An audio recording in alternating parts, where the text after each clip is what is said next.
আসসালামু আলাইকুম দর্শক, শুভ সন্ধ্যা। আপনাদেরকে সবাইকে স্বাগত জানিয়ে আমি আতিক রহমান পূর্ণিয়ার খোঁজ, পূর্ণিয়ার ভিউ ইউটিউব চ্যানেল এবং ফেসবুক পেজে স্বাগত জানাচ্ছি। আপনাদের সাথে আমার আলোচক হিসাবে আজকেও আপনাদের প্রিয় মুখ, সবার পরিচিত আমাদের নিয়মিত আলোচক, শ্রদ্ধেয় আ রাজনৈতিক বিশ্লেষক, আন্তর্জাতিক সম্পর্ক বিশ্লেষক, রাজনৈতিক ব্যক্তিত্ব মেজর আখতারুজ্জামান রঞ্জন। আখতার ভাই, আবারও দর্শকদের পক্ষ থেকে অনেক, অনেক সালাম এবং শুভেচ্ছা। আমাদের আজকের আলোচ্যসূচি আমি একটি ছোট্ট বিষয় দিয়ে আগে শুরু করতে চাই। তারপর জাতীয় প্রেক্ষাপট তো আছেই। সেই বিষয় হলো প্রথমত আপনার আমাদের সবার আলোচনার কেন্দ্রবিন্দু এই সরকারের সময়ের আলোচিত ব্যক্তিত্ব প্রেস সচিব সাহেব। তিনি বলেছেন যে ১.৫ বছরে এত সাফল্য অর্জন অন্তর্বর্তী সরকারের মতো কেউ করতে পারে নাই। মানে এই ৫৫ বছরে ১.৫ বছরে যে সাফল্য এটা কেউ করতে পারে নাই। উনি বেশ কিছু পয়েন্ট উত্থাপন করেছেন।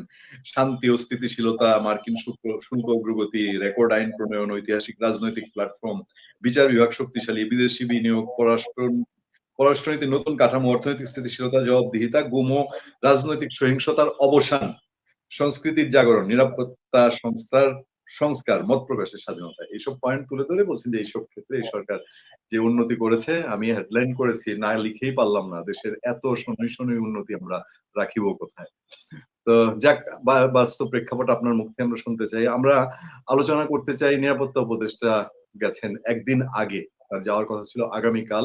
খলিলুর রহমান সাহেব তিনি ইন্ডিয়ায় গেছেন, পৌঁছেছেন দিল্লিতে। সেই খবর আমরা পেয়েছি। আরেকটি দেশে আলোচিত রাজনৈতিক ব্যক্তিত্বদের মধ্যে সাবেক রাষ্ট্রপতি আব্দুল হামিদ, তার বাড়ি ভাঙচুরের শিকার হয়েছে। এর বাইরে রাজনৈতিক খুনাখুনি বাইরেও আপনি জানেন যে বিএনপির একজন যুব দলের দায়িত্বশীল নেতা ঢাকায় প্রকাশ্যে খুন হয়েছে। এই প্রকাশ্যে খুনের ঘটনা গত ১৫ দিনে যদি আমরা বলি ৩ থেকে ৪টি। চট্টগ্রামের কথা আপনি জানেন, পুরনো ঢাকায় জানেন, এইখানে কল্যাণপুরে ঘটলো, নারায়ণগঞ্জে প্রকাশ্যে গুলি হয়েছে ৪-৫ জনকে ওপেন। ওই সিসিটিভি ক্যামেরা এখন আর ভয় পায় না।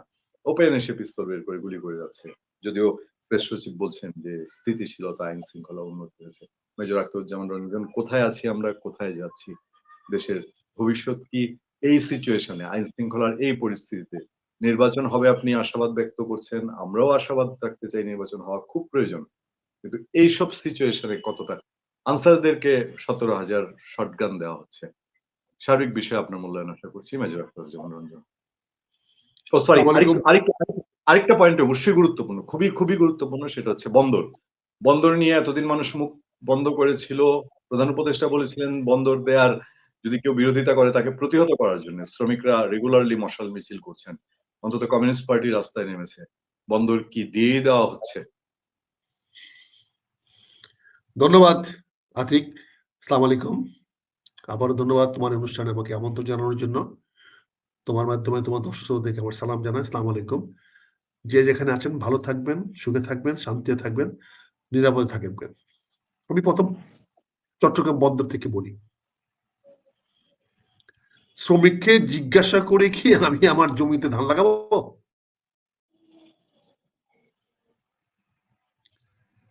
চট্টগ্রাম বন্দর কাকে দিব না দিব এটা শ্রমিকের কি আছে, তার কি বলার আছে? এটা প্রশাসনের সিদ্ধান্ত, রাজনৈতিকভাবে আমরা মোকাবেলা করব।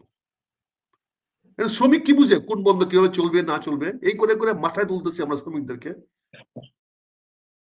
শ্রমিক তো শ্রমিকই, শ্রমিক কাজ করবে, তাকে যে কাজ করতে বলা হয় সেই কাজ হবে। সে শ্রমিক কি জানে? এখন তুমি শ্রমিককে মাথায় তুলছো, শ্রমিক সাহেবরা মানা করছেন চট্টগ্রাম বন্দর দিবেন না, হ্যাঁ, আর ওনারা বসে বসে গাঞ্জা খাবেন এখানে, হ্যাঁ, ইয়াবা খাবেন। আমি মনে করি বাংলাদেশের উন্নতির প্রয়োজনে শুধু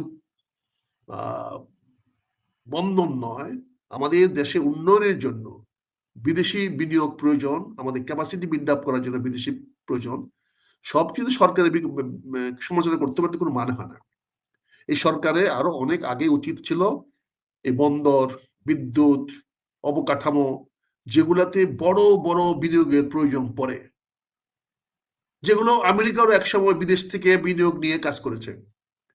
এই যে বিরাট চায়না যে আজকে বিশাল অর্থনৈতিক উন্নতি হয়েছে, সেখানেও কিন্তু চায়নারা বিদেশি বিনিয়োগ নিয়েছে, আমেরিকান বিনিয়োগ নিয়েছে, জার্মান বিনিয়োগ নিয়েছে, বিভিন্ন দেশের বিনিয়োগ নিয়ে তারা উন্নয়ন করেছে। তারপরে তাদের ক্যাপাসিটি বিল্ড আপ হয়েছে, সেই ক্যাপাসিটি বিল্ড আপ করার পরে তারা আস্তে আস্তে ধাপে ধাপে হয়েছে। আমাদের যে আছে গার্মেন্টস সেক্টরে এত উন্নতি হয়েছে, এখানেও তো বিদেশি বিনিয়োগ আসছে। বিদেশিরা আগে অনেক বেশি প্রফিট করতো। এখন তারা আর ওই প্রফিট মার্জিন নাই, তারা চলে গেছে। কিন্তু ইতিমধ্যে বর্তমান সময়ে আমাদের উদ্যোক্তারা তারা সক্ষমতা অর্জন করেছে, তারা নিজেরাই এখন টেক্সটাইল চালাতে পারে, ফ্যাক্টরি চালাতে পারে, গার্মেন্ট চালাতে পারে। একইভাবে আমাদের বিদ্যুৎও উচিত ছিল অন্তত 5-10 বছরের জন্য বিদেশি বিনিয়োগ আনার জন্য আরো উন্মুক্ত করে দেওয়া। তারপরে আমাদের রেট আমরা ঠিক করতাম, এটা অটোমেটিক ঠিক হয়ে যেত। এটা মার্কেট ফোর্সেই এগুলো ঠিক করে দেবে। আজকে চট্টগ্রাম বন্দরের যে কি অবস্থা, শুধু চট্টগ্রাম ঢাকা বিমানবন্দর দেখেন না, এটাকে তো বিদেশিদের দেওয়া উচিত। আমরা চালাতে পারি না, একটা ওয়ার হাউস চালাতে পারি না, একটা মাল খালাস করার জন্য একটা কার্গো ওয়ার হাউস চালাতে পারি না। আপনি রাস্তাঘাটে দেখেন, ঢাকার রাস্তাঘাটে কি অবস্থা, ট্রাফিক কন্ট্রোলের কি অবস্থা, হাইওয়ে গুলোর কি অবস্থা দেখেন তো আপনি। আমরা চালাতে পারি না। এখন বিদেশিরা যদি দেশে এসে লাভ করতে না পারে, তাহলে আসবে কেন? কারণ আপনারা বিদেশিদের আসতে দিবেন না, বা রাজনীতি দিয়ে দিয়ে বিদেশিদেরকে। একবার তো প্রশ্ন করেন না, $29 মিলিয়ন তদন্ত কেন হচ্ছে না? কেন শেখ হাসিনা বা রিজিম চেঞ্জের জন্য বিদেশি বিনিয়োগ $29 মিলিয়ন করা হলো? এটা তো বিনিয়োগ, এটাই তো কথা বলছেন। আজকে আমাদেরকে এই দেশটাকে জনগণের মানুষকে তাদের খাদ্য, বস্ত্র, শিক্ষা, নিরাপত্তা দিতে হলে আমাদেরকে অর্থনৈতিক উন্নত হতে হবে। আজকে আমরা বিদেশে যে শ্রমিকগুলা পাঠাচ্ছি, কি হারে তাদের রক্ত চূষণ করতেছি দেখতে পাচ্ছেন? কেন বিদেশের মাটিতে চাকরি করবে, মালয়েশিয়ায় চাকরি করবে, সৌদি আরবে চাকরি করবে, দুবাইতে চাকরি করবে, বিভিন্ন কাতারে, কুয়েতে চাকরি করবে, তাদেরকে টাকা দিয়ে কেন যেতে হবে? ওটা মুসলমান দেশ না? যতগুলা দেশের নাম বললাম সবগুলোই তো মুসলমানের দেশ। সব মুসলমান না বলে ভাই ভাই?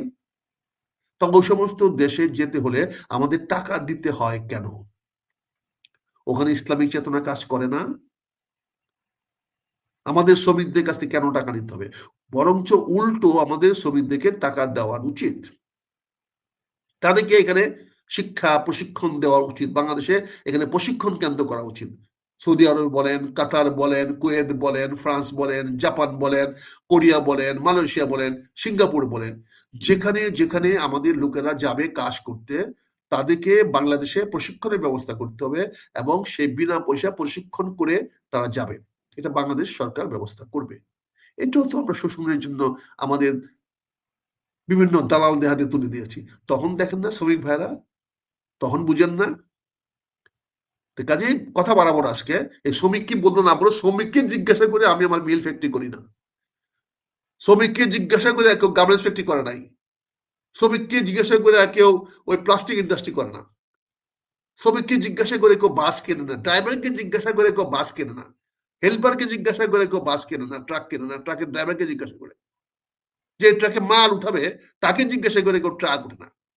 এই জন্য এই কথাগুলো বাদ দেন না। আর কত লেখাপড়া জানেন না, শিক্ষা দীক্ষা নাই, একমাত্র শ্রম, সে শ্রম তো দিতে পারে না। তার মতামত বন্দর কাকে দিবে না দিবে তার মতামত। এগুলা মানে দিস এন্টি পিপল, এগুলা জনগণের স্বার্থ বিরোধী বক্তব্য। এগুলা দিয়ে উস্কায় দিয়ে আমাদেরকে উস্কায় দিয়ে আমাদের উন্নয়নটাকে প্রতিহত করে। এরা সরাসরি ভারতের দালাল, সবগুলো ভারতের দালাল। তারা চায় না আমাদের দেশে উন্নয়ন হোক, আমরা স্বাবলম্বী হই, আমরা আমাদের পায়ে দাঁড়াই। ওই শ্রমিকগুলা বাংলাদেশের না। শ্রমিককে জিজ্ঞাসা করে আমি করবো নাকি? আমার জমিতে ধান লাগাই, আমি কি শ্রমিকটাকে জিজ্ঞাসা করি নাকি এই ধান লাগাবো না লাগাবো না? আমার পুকুরে মাছ চাষ করি, আমি যে জেলে মাছ ধরে তাকে জিজ্ঞাসা করে মাছ ছাড়ি? দেখাতে আমার দেশের বন্দর কি করবে না করবে সেটা ডক্টর ইউনূস সাহেব যারাকে বন্দরের দায়িত্ব দিয়েছেন ওই ভদ্রলোকের দায়িত্ব। উনি সেই দায়িত্ব পালন করতে পারতেছেন না, এটাই তো প্রমাণ। ১.৫ বছর চলে গেল, উনি সিদ্ধান্ত নিতে পারলেন না।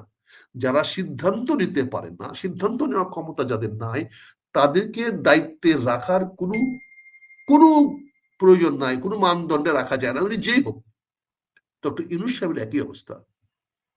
আজকে ইউনূস সাহেবের প্রচুর ব্যর্থতা, এতগুলা ব্যর্থতার তালিকা করেছে শফিউল আলম, আমি ধন্যবাদ জানাই। সে এতগুলো সেক্টর আইডেন্টিফাই করতে পারলো কি করে যে এতগুলো সেক্টরের উন্নয়ন হয়েছে।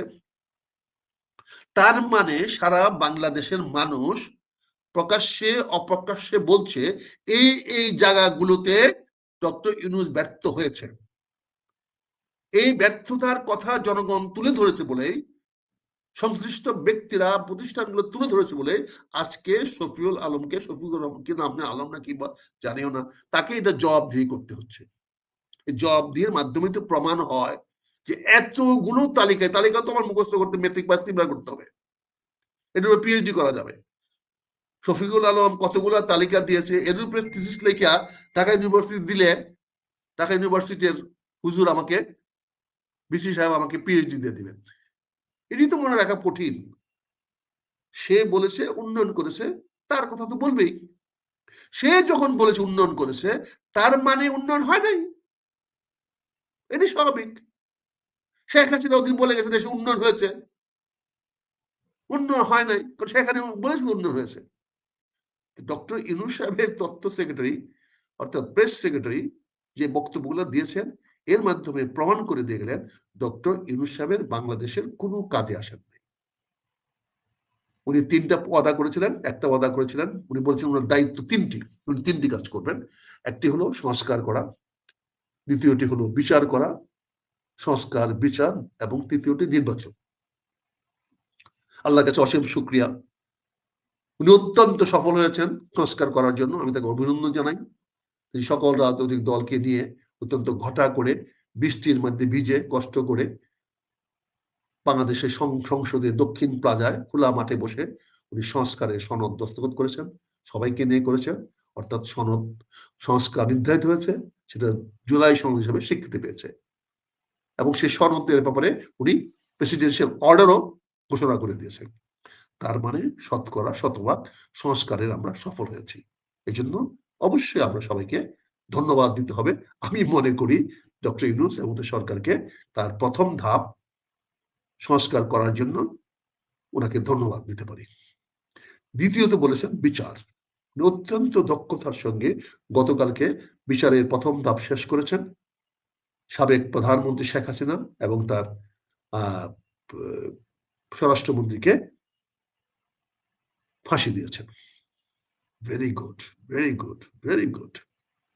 বিচার তো করেছেন, ভালো মন্দ আমি চিন্তা বলতে চাই না, বিচার তো সমাপ্ত করেছেন। সব জিনিসই তো মানুষ শতকরা 100 মানুষ খুশি হবে না, যে কোনো জিনিসেরই কিছু না কিছু বিরোধিতা করবে।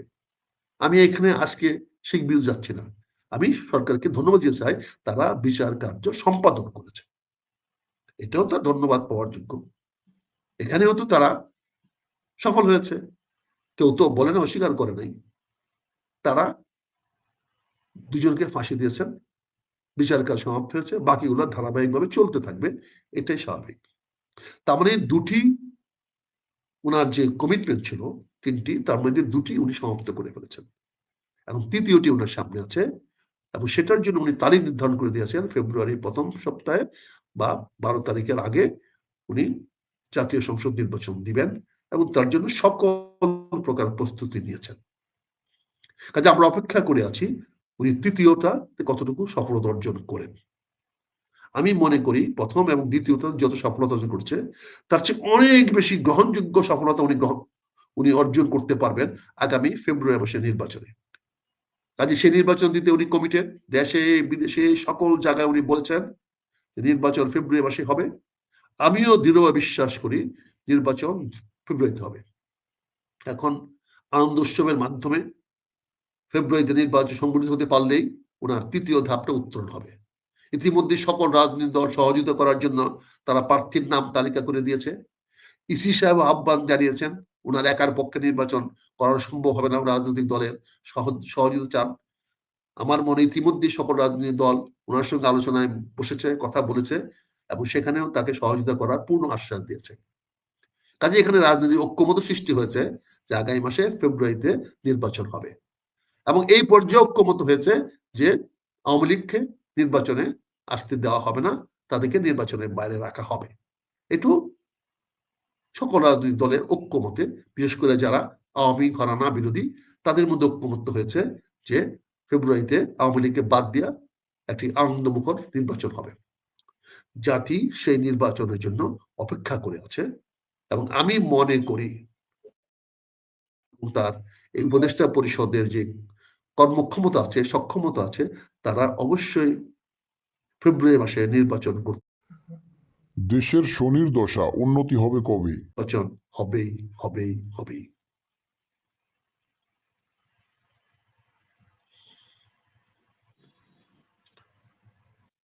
ডাক্তার ভাই, আমি একটা জিনিসে নজর দিতে চাই, আবার একটু ফিরে যেতে চাই এই বন্দর প্রসঙ্গে। এই যে আমাদের এর আগে আমেরিকার সঙ্গে চুক্তি করলো, নন ডিসক্লোজার এগ্রিমেন্ট, জানানো যাবে না, বলা যাবে না। এখনো আবার গোপন, অনেক কিছু বলা যাবে না। আমি কয়েকটা কমেন্টে আপনাদের দিকে নজর দিই। আপনাকে একজন লিখেছেন ভালো মানুষ। আজকে আরো একজন সাংবাদিক, সিনিয়র সাংবাদিক, আমি বলবো না যে এদেশের রাজনীতিবিদদের মধ্যে মেজর আখতারুজ্জামান রঞ্জন ভালো মানুষ, সেই জন্যই তিনি বোধহয় রাজনীতিতে কখনোই ওভাবে ইয়ে করে না। আচ্ছা, যাই হোক, ভালো মানুষ, আপনার নির্বাচনের নামক মূলা ঝুলাইছে কিন্তু নির্বাচন দেবে না, দর্শকের মন্তব্য। বিএনপি বন্দর নিয়ে চুপ থাকার জন্য কত নিয়েছে? রহস্যজনক কারণে বিএনপি বন্দর নিয়ে কিছু বলে না। তারপর স্যারকে বলেন এই সমস্ত কর্মকাণ্ডের মাঝে যে বিদেশিদের সাথে যে গোপন চুক্তি হচ্ছে সেই বিষয়ে তিনি কি জ্ঞাত কিনা, আপনার কাছে জানতে চেয়েছি। মেজর আখতারুজ্জামান, কিসের নির্বাচন, কিসের ইউনুস শাহী? ইউনুস পালাচ্ছে দ্রুতই। এই বিচার, ফাঁসি, নির্বাচন, এসব খেলাধুলার মাঝখানে যে বিদেশিদের সফলভাবে বন্দর দিয়ে দিচ্ছে, এসবের আড়ালে অনেকে এটা সন্দেহ করছেন। এদেশের মানুষের অধিকার ছিল না, এই নির্বাচন কিসের নির্বাচন? চট্টগ্রামে নিউমোরিং দেয়া হলো, লাস্ট অবৈধ সরকারের বৈধতা কি? কানসাট কাণ্ডের বিচার চাই। স্যার, হলদিয়া বন্দর যে দিয়ে দিল আর সেই চুক্তি স্বাক্ষর করলো, এ বিষয়ে কিছু বলেন। মানুষ বন্দর নিয়ে খুব কনসার্ন, এবং এই যে গোপন চুক্তি প্রকাশ করা, অর্থমন্ত্রী, অর্থ উপদেষ্টা একাধিকবার বলছে যে এগুলো অনেক কিছু আছে, এগুলো বলা যাবে না। এই বিষয়গুলো মানুষের মধ্যে অনেক প্রশ্ন তৈরি করে যে কেন? একটি গণতান্ত্রিক রাষ্ট্র ব্যবস্থায় যা কিছু বলেন, বলার জন্য তো প্ল্যাটফর্ম হলো সংসদ। জনসভায় বক্তৃতা করে রাষ্ট্রীয় কথা বলা যায় না, বলার কোনো সুযোগও নাই। রাষ্ট্রীয় তথ্য প্রকাশ করার মাধ্যম কোন রকম পত্রপত্রিকা, মিডিয়া বা রাজনৈতিক সভা নয়। যদিও আমরা এখানে একটা ফোর্থ রাইট বলে করেছি যে সংবাদপত্রে একটা আইন দিয়েছি, তারা প্রশ্ন করতে পারবে, জানতে পারে, জানার অধিকার আছে। কিন্তু জবাবদিহিতা তো গণতান্ত্রিক রাষ্ট্র ব্যবস্থা একমাত্র সংসদের কাছে জবাবদিহি করতে হয়, যেই সংসদ সদস্যগণ জনগণের ভোটে নির্বাচিত হয়। কাজে আজকে এই মুহূর্তে সরকার যা কিছু করছে তা তো গোপন রাখতেই হবে, রাখাটাই স্বাভাবিক। সে কাকে জানাবে, কোন গ্রুপকে জানাবে, কোন পক্ষের লোককে জানাবে, কোন সাংবাদিককে জানাবে বলেন? কাজে এখানে তো সরকার না জানানোটা উচিত, আমি মনে করি না জানানো উচিত। তো সরকারের কাজ করে মানুষকে তার সুফল দেওয়া উচিত। আজকে যখন নির্বাচিত সংসদ হয়ে আসবে, সংসদ জবাবদিহি চাইতে পারবে, সরকার জবাবদিহি করতে বাধ্য হবে, সেটা অবশ্যই হবে। এবং সেটার জন্য সর্বাঙ্গে প্রয়োজন নির্বাচন। আমার যে সমস্ত ভাইরা কনসার্ন, বিভিন্ন কথা বলছেন, তাদের মতামত প্রকাশ করছেন, আমি তাদেরকে স্বাগতম জানাই। তেনারা যে মতামত প্রকাশ করছেন, আমিও মতামত প্রকাশ করছি। আমরা একে অপরের মতামত ঐক্যমত হব, এটার কোনো বাধ্যবাধকতা নাই। আপনারা মতামত আমি শুনলাম, আপনাদের মতামতের সঙ্গে আমি হয় অনেকগুলোর সঙ্গে একমত আছি, আবার অনেকগুলোর সঙ্গে বিনয়ের সঙ্গে বলছি একমত নই। ঠিক একইভাবে আমার মতামতের সঙ্গে আপনারা সবাই ঐক্যমত হবেন, এটা আমি কখনোই প্রত্যাশা করি না। তাই প্রতিটি রাষ্ট্রের বা যিনি রাষ্ট্র পরিচালনা করেন তার কতগুলো লক্ষ্য থাকে, তার সর্বাগ্রে হলো জনকল্যাণ। এখন একটি মানুষ রাস্তা বানাবে, আমরা সিদ্ধান্ত নিলাম যে পুনিয়ার বাড়িতে যাওয়ার জন্য আমরা হাওড়ের উপরে একটা রাস্তা বানাবো। তাহলে সেই রাস্তাটা বানাতে গেলে প্রথমে যে বদলে ক্ষতিগ্রস্ত হবে তিনি হলেন ওইখানকার জমিওয়ালারা, কারণ খালি জমি নাই এখন বাংলাদেশে। তাহলে রাস্তাটা করতে গেলে তো ওই লোকটা বলবে যে আমার বাড়ির উপরে দিয়ে আমার জমিতে রাস্তা কেন, সে তো বাধা দিবেই। এবং তাকে যদি আমি আগে থেকে জানায় বলি রাস্তা দিতে হবে, তাহলে দেখা যাবে সে এখানে ঘর বানায় ফেলছে, এমনকি মসজিদ বানায় ফেলবে, যাতে রাস্তার ওই দিকে যেতে না পারে। ফলে জনস্বার্থে এগুলোকে গোপন রাখতে হয়। একইভাবে যে কোনো উন্নয়ন প্রতিষ্ঠান করতে গেলে, মিল কারখানা করতে গেলে একজন লোক, আজকে আমাদের দেশে দুর্ভাগ্যক্রমে আমরা সরকারি পর্যায়ে মিল কারখানা বাজারের জন্য কোনো জায়গা সুনির্দিষ্ট করি না, কোনো ইনফ্রাস্ট্রাকচার গড়ে দেয় নাই। অথচ আমরা প্রতিটি বাজার থেকে তোলা তুলি। চাঁদাবাজের প্রথম শুরু হয় ওই বাজারের খাজনার থেকে। অথচ দুর্ভাগ্য আমাদের এবং দুর্ভাগ্য সরকারদের হতচরিত্র বা দুর্বৃত্ত সরকারদের চরিত্র, যে বাজার থেকে তুলা উঠা হয় অথচ সেই বাজারে ন্যূনতম সুযোগ সুবিধা সৃষ্টি করা হয় না। এমনকি জমিটা পর্যন্ত সরকারের নয়, মানুষের জমির উপরে জোর দখল করে, রাস্তার উপরে জোর দখল করে বাজার বসানো হয় এবং সেই বাজার থেকে তুলা তুলে হয়।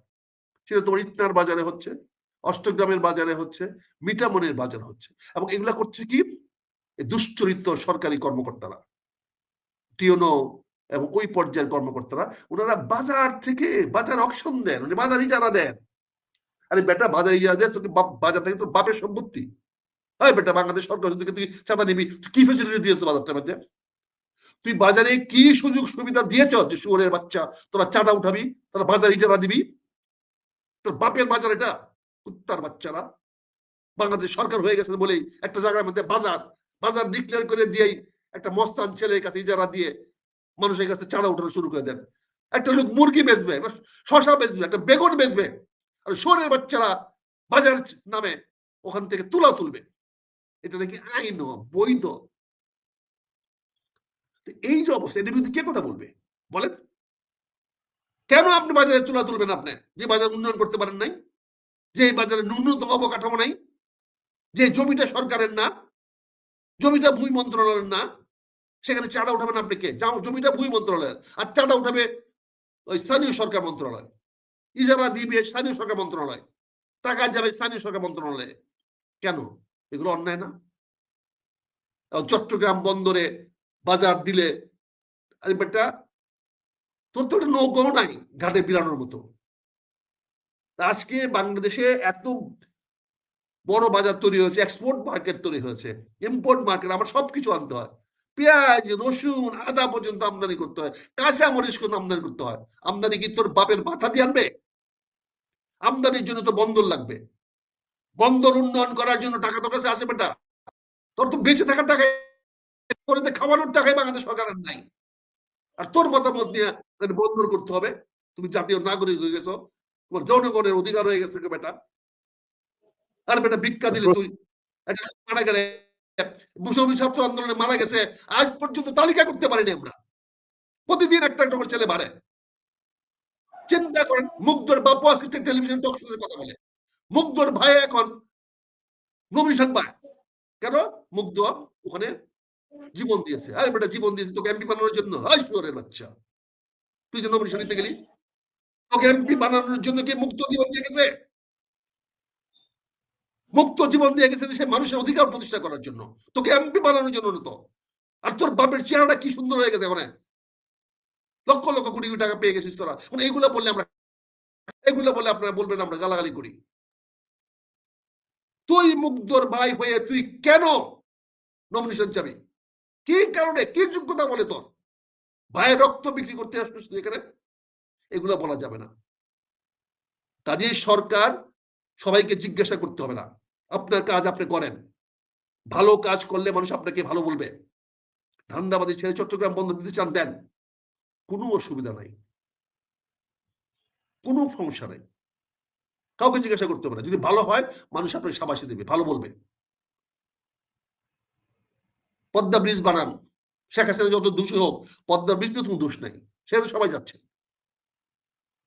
আপনি ঢাকা বিমানবন্দর উন্নতি করতেছেন, মানুষ তো দেখে খুশি হয়, সরকারি গালি দেয়, কিন্তু উন্নত দেশে হচ্ছে, তা আপনি সেটা করেন।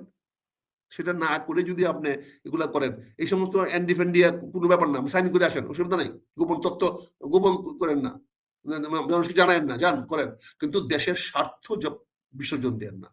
ওরা একটু বেশি মুনাফা নিবে, না নিলে তারা করবে কেন? তাদের 20 বছর 30 বছরের জন্য তাদেরকে তো ইজারা দিতেই হবে, তাহলে যাবে কেন? 99 সনে ইজারা কি দেয় নাই ভারত এই ব্রিটিশকে? হংকং কি ফিরিয়ে নিতে পারে নাই? চীন সরকার তো ফিরিয়ে নিয়ে গেছে। কাজে আপনি বিদেশির কাছে দেওয়াটাই মানে অন্যায় না। আপনি যে গ্রামীণ ফোন দিলেন, এর প্রশ্ন করেন না কেন? আপনি রবির লিঙ্ক দিলেন, এর প্রশ্ন করেন না কেন? এমন তো অনেক ডেভেলপমেন্ট আছে যেগুলা বিদেশিদের করতে দিলে তারা করতে আসবে, এতে আমাদের বেনিফিট আছে, লং রানে বেনিফিট আছে। কাজে চট্টগ্রাম বন্দর অবিলম্বে বিদেশিদের দেওয়া হোক, 10 বছর পরে অটোমেটিক্যালি বিদেশিরা এখান থেকে চলে যাবে। আমাদের দেশে অনেক আগে আমাদের দেশে স্ট্যান্ডার্ড চার্টার্ড ব্যাংক ছিল, আমেরিকান এক্সপ্রেস ব্যাংক ছিল।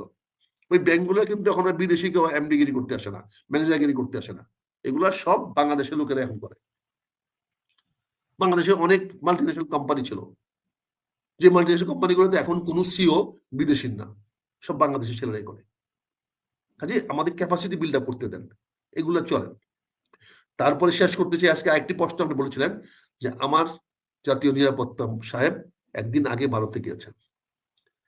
দেখেন, কলম্বো সিকিউরিটি এনক্লেভ এটা মোটামুটি হলো শ্রীলঙ্কা, ভারত, মরিশাস এবং মালদ্বীপ।